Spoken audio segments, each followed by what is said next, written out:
बच्चों पिछले 5 साल में एक यही ट्रेंड फॉलो किया है पूरे एनटीए ने। एनटीए केवल यही ट्रेंड फॉलो करके पेपर बनाता है, इस बात को समझ लीजिए। तो PYQ analysis is very very important in your preparation. आप कहते हो ना सर रिवीजन के लिए कौन से क्वेश्चन करें? अरे तुमसे अगर नोट से रिवाइज नहीं होगा कल को तुम डॉक्टर बनेगा, ऑपरेशन कर पाओगे? तुम्हें क्या लगता है? तो ऐसे लोगों को डॉक्टर बनना चाहिए। पढ़ाई मजेदार चीज नहीं है, नोट्स रिवीजन मजेदार चीज नहीं है, बट सिलेक्शन यही देगा। Please follow a right trick या टेक्निक जिससे सिलेक्शन होगा। बच्चों पिछले 5 साल में एक यही ट्रेंड फॉलो किया है पूरे एनटीए ने। एनटीए केवल यही ट्रेंड फॉलो करके पेपर बनाता है, इस बात को समझ लीजिए। मैं हमेशा से मानता हूं कि जो स्मार्ट तैयारी करेगा, जो गधा मजदूरी छोड़ के जो स्मार्ट तैयारी करेगा, सिलेक्शन उसका होगा। क्योंकि पेपर का लेवल कम आ रहा है, तो अब आप वो बच्चा सिलेक्ट होगा जो कम समय में ज्यादा सही क्वेश्चन कर पाएगा। और कम समय में ज्यादा सही क्वेश्चन कौन करेगा? जिसको पेपर की अंडरस्टैंडिंग हो। आप इस डायग्राम को देखो बेटा, पूरे पेपर का, चाहे आप फिजिक्स लो, केमिस्ट्री लो, बायो लो, मैं केमिस्ट्री से आपको समझा रहा हूं, तीनों में रेप्लिकेट होता है। पूरे पेपर का 50% डायरेक्ट एनसीईआरटी किताब से आता है, 54%। अभी मैं एनालाइज करके बताऊंगा। इन टेक्स्ट से मेरे भाई 15% के आसपास क्वेश्चन आता है। एग्जाम्पलर से 10% क्वेश्चंस आते हैं। तुमने एग्जाम्पलर छूते भी नहीं हो। और 180 में से 18 क्वेश्चन मेरे भाई एग्जाम्पलर से आते हैं। तुम यार एनसीईआरटी इनडायरेक्ट लगभग 17 से 18 क्वेश्चन फिजिक्स, केमिस्ट्री, बायो मिला के टॉपिक लिखा होता है, बट वो लाइन एनसीईआरटी में नहीं लिखी होती है। आप देखो बेटा, एनसीईआरटी एक्सरसाइज आप नहीं करते हो, लगभग 10% सवाल एक्सरसाइज से आता है और डायरेक्ट आता है बिना वैल्यू चेंज किए हुए। आप अगर देखो यहां पे पीवाईक्यूज और पुराने जब एआई पीएमटी पीवाईक्यू होते थे, वो बहुत कम रेशियो में है। मैं आपको यह समझाने आया हूं कि देखो नीट 2024 का एक बार पेपर उठाएं, डायरेक्ट एनसीईआरटी की लाइन से क्वेश्चन आया है। आप देखो दूसरा क्वेश्चन भी उठा लो मेरे भाई, डायरेक्ट इनटेक्स्ट क्वेश्चन उठा के दे दिया।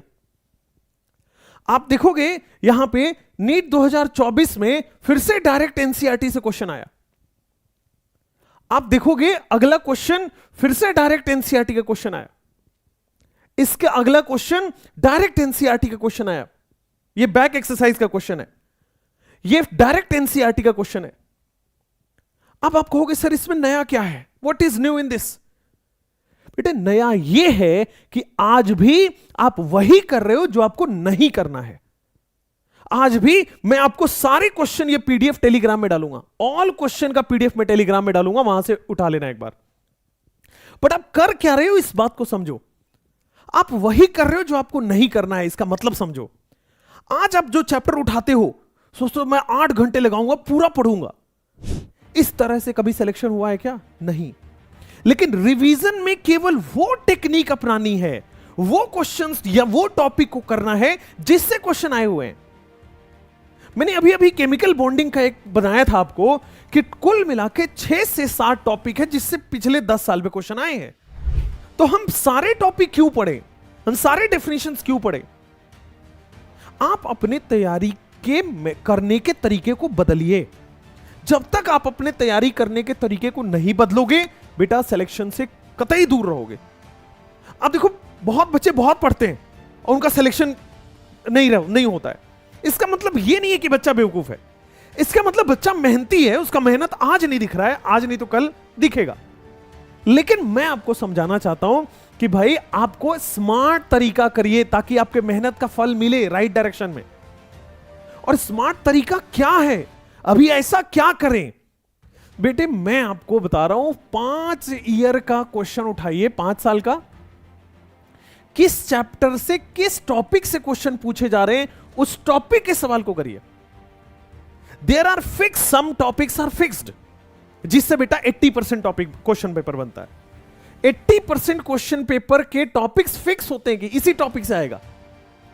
20% ही वैरी करता है, वो डिसाइड करता है आपका मार्क्स और रैंक। लेकिन पहले 80% पेपर को तो हम लोग फिक्स कर लें।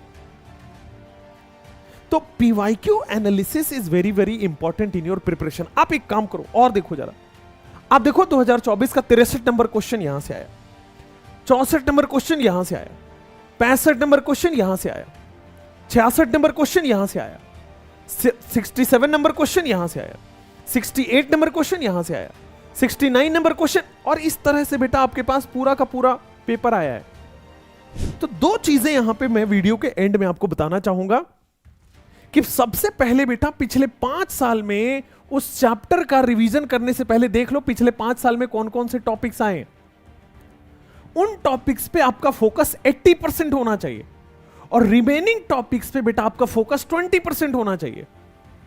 आपकी दिक्कत यह है आप इसमें भी उतना ही टाइम लगा रहे हो, लेस इंपॉर्टेंट में भी उतना ही टाइम लगा रहे हो, एंड दैट इज रॉन्ग। बोलो ये गलती आप कर रहे थे कि नहीं, कमेंट में जल्दी बताना। आप देखो बेटा पीवाईक्यू के साथ साथ आप इन टेक्स्ट को एकदम इग्नोर करके चल रहे हो, and that is wrong. Exercise question आप बिल्कुल इग्नोर करके चल रहे हो, and that is wrong. Exemplar के क्वेश्चन आप बिल्कुल इग्नोर करके चल रहे हो, एंड दैट इज रॉन्ग। इतनी सारी गलतियां आप कर रहे हो। हां, माना कि बेटा बोल बोल के आपको एनसीईआरटी लाइंस हमने पढ़ा दिया, एनसीईआरटी लाइंस आप कर रहे हो। बहुत लोग तो ये भी नहीं कर रहे, चलिए कल उनकी बात नहीं करते। ये लोग 80% जनता ये कर रही है, लेकिन ये कौन करेगा? क्योंकि इंटेक्स से बेटा लगभग 20% सवाल आने को है, ये दोनों मिला के 20% सवाल आने को है। तो PYQ analysis, intext, exemplar, exercise, इन क्वेश्चन को ऐड कर दीजिए। आप कहते हो ना सर रिवीजन के लिए कौन से क्वेश्चन करें? भाई रिवीजन के लिए इंटेक्स्ट क्वेश्चन करें, रिवीजन के लिए एक्सरसाइज क्वेश्चन करें, रिवीजन के लिए एग्जाम्पलर क्वेश्चन करें, मोर देन इनफ। थ्योरी के लिए नोट्स पढ़ें, थ्योरी के लिए नोट्स जो आपने बनाए हुए हैं वो पढ़ें। एक बात का खुलासा कर दूं, अगर आप सोच रहे हो कि आप टीचर की वीडियो देख के रिवीजन करोगे, ऐसा नहीं होने वाला, नंबर नहीं आएगा, सिलेक्शन नहीं होगा। शायद बात कड़वी लगे लेकिन अच्छी है, ये सच है। ये आप देख लो भाई, 8 घंटे 10 घंटे हम भी पढ़ाएंगे, बाकी लोग भी पढ़ाएंगे, टीचर की गलती नहीं है। हम उनके लिए पढ़ा रहे होते हैं जो बेचारे बोर्ड से निकल के यहां 1-2 बच्चे जो हैं 10% 20% बच्चे जो पहले उनकी तबीयत खराब हो गई उनके लिए, जो बोर्ड से निकल के आए हुए हैं उनके लिए है, जो नया तैयारी करना स्टार्ट किया उनके लिए है।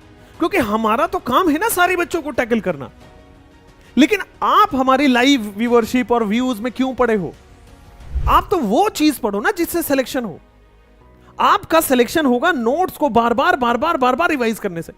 लेकिन तुम्हारे में से कई गधे बच्चे होंगे, अरे सर नोट्स कैसे रिवाइज करें सर, बड़ा अजीब हो जाता है, हमसे तो होता ही नहीं है।